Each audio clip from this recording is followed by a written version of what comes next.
Eleanor Park by Rainbow Rowell. Eleanor is a big girl with curly red hair. The kids on the bus chant big red," every time they see her, and she has trouble finding a gym suit that fits. Eleanor has just returned home after spending a year on a family friend's couch because her stepdad kicked her out. Every moment Eleanor is home is terrifying and claustrophobic. She shares a room with a mess of siblings and lives in constant fear of offending her abusive, alcoholic stepfather, Richie. She's also poor. She cannot afford a toothbrush or batteries for her Walkman. I should mention that it's 1986, hence the Walkman.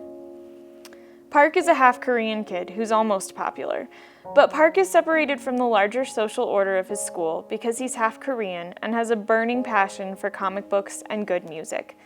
Park just wants to blend in and make it through high school. Oh, and he wants to convince his dad that he's capable of driving a stick shift so he can get his license and not have to ride the bus to school every day. On the first day of school, Eleanor sits down next to Park on the bus. Over time, she begins reading his comics over his shoulder. Then he lends them to her. They bond over music.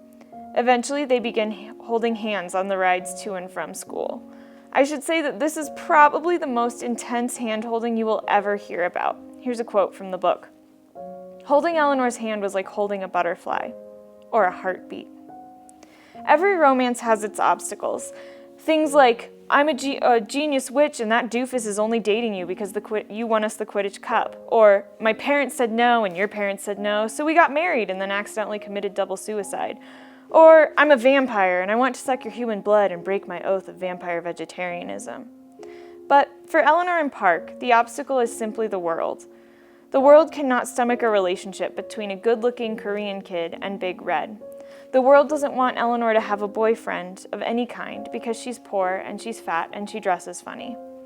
The world doesn't think that Park should have a girlfriend because he likes wearing eyeliner and everyone thinks that that's gay. The world is the obstacle, as it always is when you're 16 and truly in love. And that's Eleanor and Park by Rainbow Rowell.